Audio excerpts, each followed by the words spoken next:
Hey, folks. Erick Stakelbeck here. Welcome to the Watchman Newscast live stream. Wow, it has been a while, right? It's been over a week since I've come to you live. You may have noticed I was in Israel last week. Incredible week of production. I can't say enough about it. I'm exhausted. I'm still upside down, still jet lagged, just got back. But what a week. And there will be much more coming out about it in the weeks to come. In essence, I recorded an 8-part documentary series. I mean, 1 hour, 8 1 hour episodes called The Heroes of October 7th. But we got even deeper than October 7th. We stretched, it was the Hezbollah war up north, the 12-day war with Iran. We got into all of it. It's going to be a great 8-part series. Part one is coming up on October 7th, the 2-year anniversary of that horrific day. But the interviews we were able to secure. Number one, Prime Minister Benjamin Netanyahu. Folks, I spent close to an hour with the Prime Minister at the Prime Minister's office in Jerusalem. I can tell you it was a wide-ranging conversation. You're going to see it on Thursday. So that's coming up on Thursday. Incredible conversation with Prime Minister Netanyahu, not only about the current war and October 7th, but his outlook, what shaped him, his legacy, and of course, his relationship with President Trump and how that's a game changer. I've been saying, look, this is two Churchillian figures, right? These are two Winston Churchill-like figures working together to change history, quite literally. That is not an overstatement. These are, to my mind, Netanyahu and Trump. You may not like, whether you like them or you don't like them, whatever. I happen to like both of them very much. But whether you like them, you don't like them, you have to acknowledge these are to my mind, the two most consequential leaders, impactful leaders of the 21st century. I think that's a very accurate statement of any century, really. But certainly in modern times, Bibi Netanyahu and Donald Trump, again, you might not like them, whatever you think of them, you have to acknowledge. I don't like Vladimir Putin. The guy is consequential. He's impactful, not a good impact, but he's making moves, right? He's having an effect. I think Bibi and Trump, when all is said and done, are the two most consequential, more than anyone, with what they've done, what they've accomplished, and because of the nations they lead. Trump, obviously the most powerful nation in the world, the United States. He's right now just driving what I call a counter revolution in the most wonderful way, in my view, a counter revolution against the leftist woke madness that we were seeing here in America. And Bibi at the same time, to me, absolutely an historic figure on every level. When you lead America and then you lead God's nation, Israel, and you do it well and you do it with big moves, big impactful moves, to me, you are the two most consequential leaders in the world and of this century thus far, 25 years in.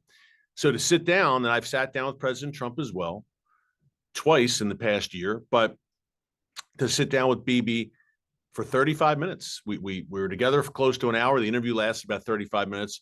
Was, for me, this is why we do what we do, right? To bring you the inside story on what's happening around the world, in particular in the Middle East, in Israel, in the world's most impactful, there's that word again, prophetic and strategic region for such a time as this. So if you like what you're hearing, current events, breaking news, mostly from the Middle East, but we go all around the world, be sure to subscribe and click the notification bell so you get alerts every time a new video is posted. Folks, we're bringing some great content to you. Bibi this week, Ben Shapiro, airing on Stakelbeck tonight, my nightly show on TBN. The interview with Ben airs tonight. Of course, the founder of the Daily Wire. He's got a great new book out as well. I believe we're posting Ben here tomorrow on the YouTube channel. So look, you got Ben Shapiro, Benjamin Netanyahu this week. We've got live streams, a lot of good stuff. So be sure to subscribe. We're coming to you most days, weekdays, and sometimes on the weekend, depending on the news cycle. And for the past 2 years, that news cycle has been quite busy, needless to say. So we got Bibi. We also, when I was in Israel, and I want to get into what exactly I saw and the state of play on the ground and the morale of the people of Israel in a minute, but also a very important interview, Ambassador Mike Huckabee. Now, it's funny. I've known Ambassador Huckabee when he was Governor Huckabee and a friend. And I host a show on TBN. He hosted a weekly show on TBN. And so we became friends over the years. I can't think of a more honorable stand-up guy than Mike Huckabee. He's just a great guy, loves the Lord, honorable, smart, brilliant, uh, witty. I mean, just all around, just a great, great man. And now, in the role he's in now, look, he's played a lot of important roles in his life, but he just turned 70 years old. When I was in Israel, actually, he turned 70, and he's got the energy of a guy 30 years younger. But this is for him. This is, and I asked him about this in our interview, and we posted it here on the channel last week, by the way. If you missed it, just look in our archives, and it's all right here on the channel. But I asked him basically, is this the culmination of your life, your career, to be America's top diplomat in Israel? And he's loves the land of Israel. Since he's a teenager, he's been going to Israel and visiting. Is this the culmination? I mean, to be the ambassador to Israel, he's in the middle, the eye of the storm, right? When these look, the 12-day war, the Gaza war, Abraham Accords, he's at the center, whether he's in President Trump's inner circle or meeting with Netanyahu, Israeli officials. So just amazing to interview him now in that capacity. But then we had what I would say would be, and we want to dig in, by the way, to what's happened over the last few days. In case you missed it, the Houthis leadership basically wiped out Abu Obaida, top Hamas propagandist spokesman, one of the face of Hamas, eliminated by Israel. Then let's dig into that Shanghai Cooperation Organization conference. You might say, Shanghai, what? Who?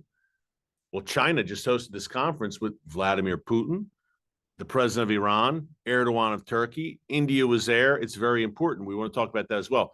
But a brief overview of what I saw in Israel. Of course, Bibi, Huckabee, incredible interviews.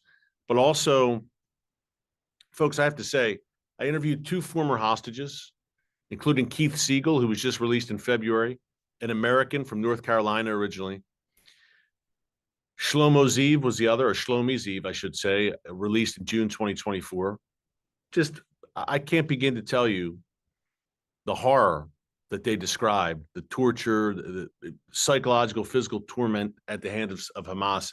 Not only that, I interviewed 2 moms whose husbands, one, her husband and her children, one, her child, was murdered on October 7th. And I also interviewed some brave Israelis who ran into the fire, who were not on duty that day. One guy jumped up, he heard what was happening. He lived up north near Haifa, grabbed a pistol, didn't even put shoes on, ran to his car and sped down south, ended up fighting Hamas face to face for hours outside the Nova Music Festival. These are the kinds of interviews we were able to secure and the stories we will tell in this 8-part documentary series. I think you're really going to like it. And when it comes to air dates and everything, don't worry, we'll have all the information there, but you're going to want to see this. We spent time down south as well. We were in Jerusalem most of the time, but we spent time along the Gaza border. And folks, I could hear the explosions, the IDF doing what it needs to do, en route to crushing Hamas, airstrikes, etc. And it's interesting. You look at, I don't want to call it a skyline, but I've been on the Gaza border a bunch over the years. And you would look out and you'd see Gaza City and you'd see buildings. You're not seeing that much now. You're not seeing much of a skyline. There wasn't much of one to begin with, but needless to say, Hamas has signed its own death warrant. And also at the same time, they've used the people of Gaza as human shields and put them in harm's way. So that's the situation. But I went to the scene of the Nova, still jet lagged, Nova Music Festival. I've been there before, but I went again, and it's a beautiful, touching memorial they have there. It's very difficult to look at. Young people in the prime of life, their images slaughtered in cold blood. I can't begin to tell you how difficult it was in some of these interviews. And these were extensive interviews to hear gut-wrenching stories. But, you know, God was with us. God was with me, gave me the strength. The Holy Spirit was in the room. So, but Nova Music Festival, we went to Kfar Aza. Other than Kibbutz Be'eri, Kibbutz Kfar Aza was probably the most impacted on October 7th. Dozens of people slaughtered, houses burned to the ground, horrible scenes of devastation. Still, I mean, almost 2 years later. So I needed to see that again. I saw it again. I saw it last year when I was there, but I needed to see it again. And folks, I can tell you the morale of the people of Israel rock solid. There is no doubt. There is no hesitation. And I definitely picked this up from Prime Minister Netanyahu in our interview. There is no second guessing. There is no going wobbly. The people of Israel have spines of steel.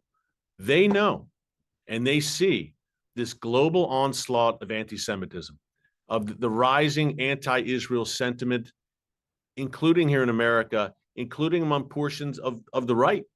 People like Tucker Carlson, Candace Owens, poison that they're pushing, lies. And people of Israel know it. And they don't care. They do care. Of course, it's hurtful and it's harmful. But when I say they don't care, I mean in terms of the ultimate end game and their ultimate mission. You can slander us all you want. We're going to finish the job.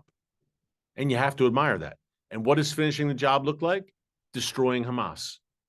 Just as the Nazis were wiped out, denazification in Germany in the closing days of World War II. That's the goal in Gaza. De-Hamasification, if that's a term. That's the goal. There will be no vestige of Hamas in power any longer. And Israel's saying, sorry, world, I'm sorry that you're mad. And it's not the first time.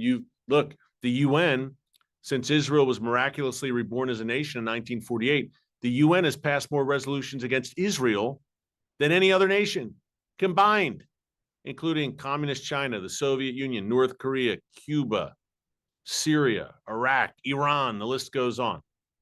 So look, Israel's no stranger to international condemnation, needless to say. But they're doing what they need to do. And the word I would use is resilient. And I said I was in Israel last year, shortly after October 7th. Resilient. Knowing that the world disapproves, but saying we got to do what we got to do to defend the world's one and only Jewish state. And if we cave and bow to the world here and international pressure and wailing and gnashing of teeth among European diplomats and the Democrat Party in the United States, then we're going to pay for it in the long run. And they know it. October 7th changed everything. That almost sounds like a cliche, but it really did. I don't want to say the word is hardened, but yeah, I think Israelis in a sense have become hardened against the haters. And some, I think, have very short memories when it comes to October 7th, very short. But it's so fresh and visceral for the people of Israel still every day. It's like it happened yesterday. And the resilience is incredible. The unity among the people of Israel is incredible. And just the steadfastness, we're going to finish the job. I mean, they are focused like lasers, stoic. We're going to crush Hamas. And you can scream and wail and howl all you want. We're going to finish this. It's pretty amazing to see. Hamas, the Iranian regime, they signed their own death warrants on October 7th, as did Hezbollah, of course, as did the Houthis, who we're going to talk about in a minute. But the amazing resilience, folks, just rest easy knowing that the people of Israel are not going wobbly. There's no hand wringing and, oh, what do we do? They know exactly what they need to do. And people who were formerly on the left, they ain't on the left anymore. In the very least, they've moved center right. But October 7th, again, changed everything in the Israeli mindset, the Israeli outlook. And all the people who said, well, we can have peace with the Palestinians. You know, we have partners for peace on that side. We can make this work. That delusion is literally out the window. It was trampled on and butchered on October 7th. Let's just say that. Some of the biggest peace plan proponents are now saying, we don't have a partner for peace on that side. It's sad, but it is what it is, as they say. So to see Israel just clear-eyed, eyes wide open, and knowing exactly what they're up against, to me, was reassuring. And I can tell you, look, I've been a Christian Zionist proudly my whole life, really. My dad was an amazing guy, working class guy, worked in a factory, electrician, tool cutter, worked with his hands, had a GED, but a brilliant guy, rough upbringing, but so well-read, intellectually curious, and he knew the Bible. And because he knew the Bible, he loved Israel. And I'd be growing up in Northeast Philly, 13, 14 years old, 15 years old, I'm talking Eagles, Sixers, Phillies, Flyers with my buddies. I'm coming home to the dinner table and my dad's talking King David and Psalms and great battles of Israel and Bible prophecy. Amazing. So because of my earthly father, he instilled that love of Israel in me. He would say, Erick, Israel is the apple of God's eye. He would not just say God, he would say the God of Abraham, Isaac, and Jacob, the God of Israel. That's who we worship. So Israel, to me, I was in awe from a young age and always had Jewish friends influential in my life. My high school coach was a Jewish guy, great guy. My first friend when I moved to DC was an Israeli. No coincidences, right? So God lined it up. I say all that to say I've always loved the land, the people of Israel. Lifelong mission. If it's possible, and I said this to some Israeli friends last week, if it's possible, this trip to Israel, which I just completed, this production trip, again, interviewing former hostages, victims of October 7th, heroes of October 7th, that, and then going down south along the Gaza border to devastated communities, that combined with what I know are lies being propagated about Israel, not only from the left, the usual suspects, but portions of the right who have no idea what they're talking about. Either they're ignorant or they are nefarious, what they're pushing. Seeing the lies, which are a fever pitch. Good is called evil, evil is called good, like Isaiah, the prophet Isaiah described, very accurate. That combined with talking to people directly affected on October 7th, if it's possible, I'm even more of a Zionist now. I'm even more pro-Israel, if that's possible. I was already like 110% on a scale of 1 to 100%. This is, hardened isn't the word. It has made me even more steadfast. It is just, wow, put wind in my sails even more. It has inspired me to work even harder for the mission, to get the truth out and to speak up for God's land. So this trip for me was massive, and I think you're going to see the fruits of it coming up with some of the content. Again, Prime Minister Netanyahu coming up Thursday. Ambassador Huckabee was last week. Ben Shapiro, by the way, tonight on Stakelbeck tonight. I didn't get him in Israel. I got him here in the States, but awesome interview in which we get into Israel. But I'm even more inspired and motivated now. And I was already pretty motivated dude, as you might have noticed. But yeah, this trip was just what I needed. And it's going to be good, what we have coming up here on the channel. It's not going to be good for the Houthis or Hamas. We want to talk about that. And also the Shanghai Cooperation Organization, this conference they had, again, Russia, Iran, China, Turkey, and India not being very wise. We'll talk about that in a minute. Before we dig into it, hey, partner for today's live stream, our good friends, you know them well by this point, I hope. And I was reminded of how important they are when I was in Israel last week, because they were name dropped in the best of ways about 10 times in my interviews. Magen David Adom. Magen David Adom. They are Israel's emergency services system, and their ambulances, when I was in Israel last week, the ambulances are everywhere. They are Israel's emergency services system. They respond to every terror attack, missile attack. They're the October 7th.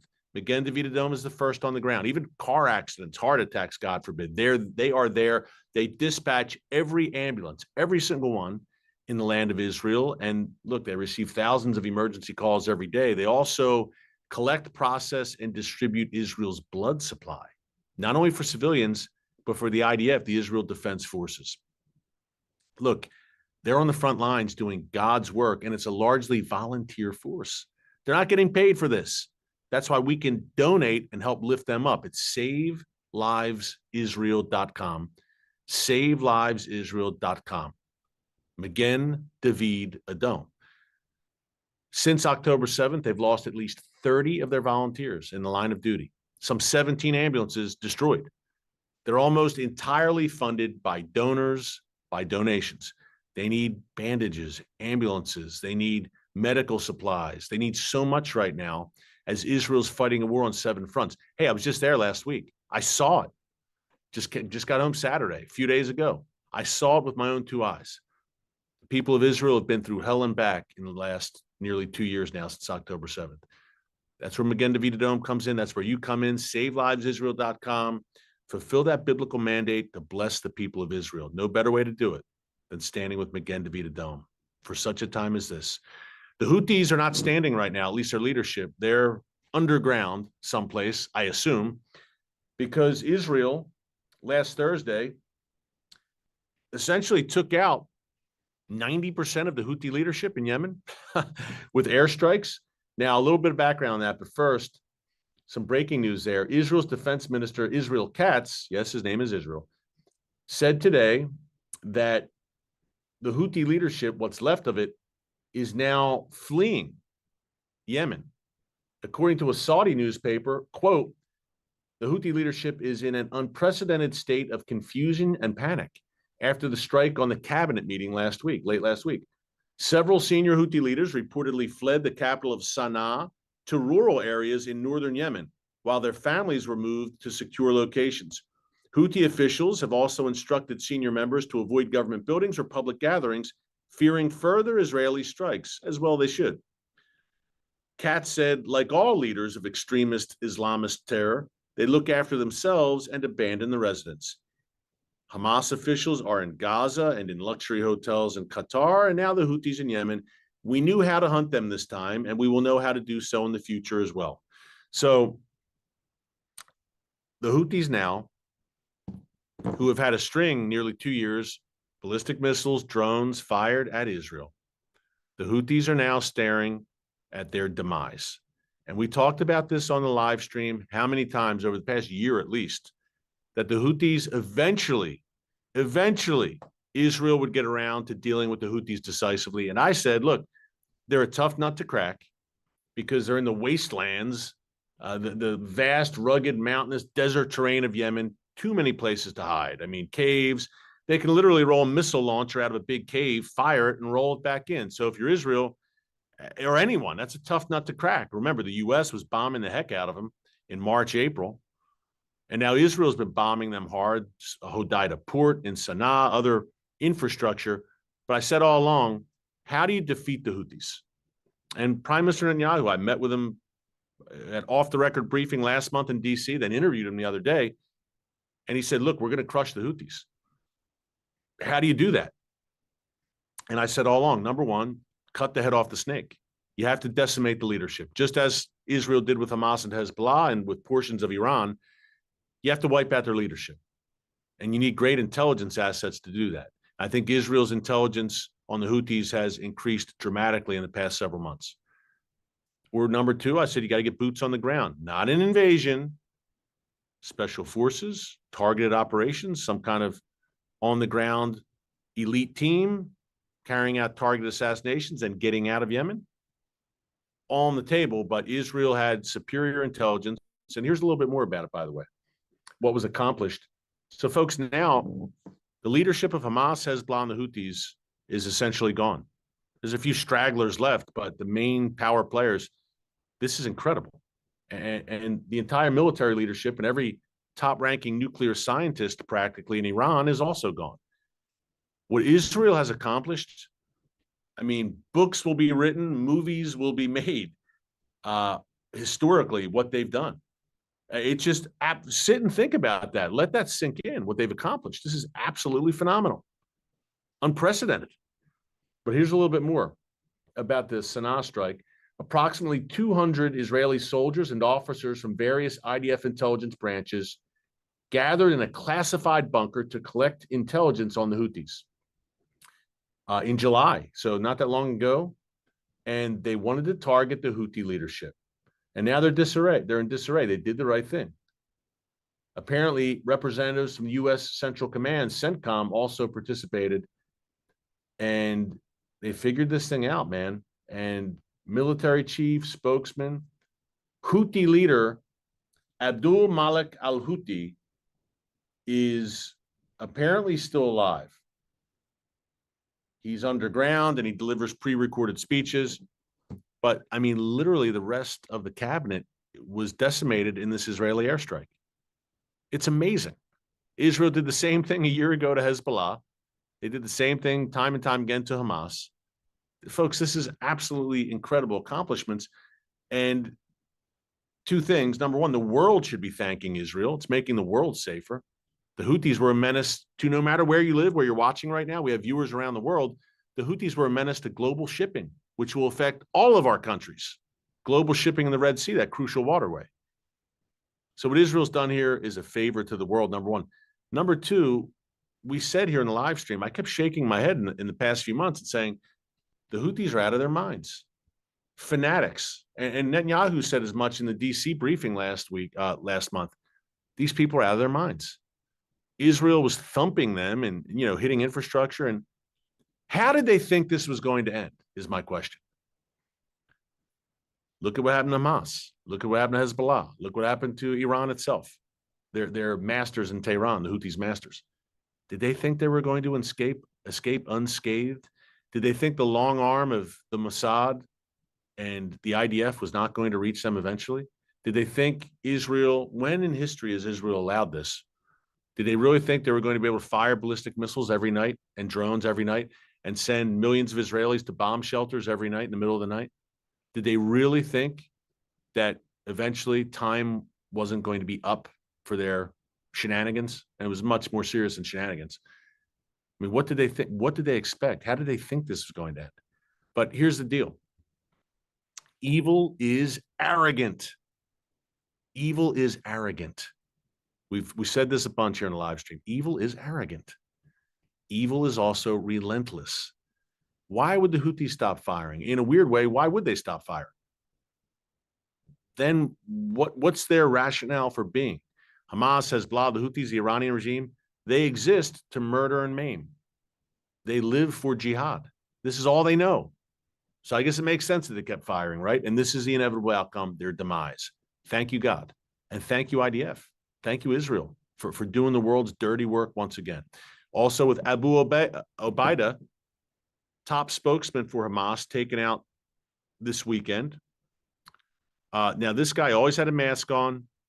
He was the top propagandist for Hamas, one of the last men standing in terms of Hamas's leadership. In an operational sense, I don't know that it has a great impact. I mean, Hamas is a shell of itself. But I think the symbolic value of it is huge because, again, he was kind of the face of Hamas in many ways in terms of an arrogant message. We're still standing. We're still fighting the Zionist entity. Well, not anymore. So that was big. Another blow as the IDF moves into Gaza City, and they're going to finish the job. Lastly, Shanghai Cooperation Organization, I mentioned, we don't have much time left here, but Russia, China, Iran, Turkey, when they're all gathered together and cozy and chummy, it ain't a good thing. That's what we just saw over the weekend in China with Xi Jinping, the Chinese leader, leading this meeting of several tyrants. But India is the wild card.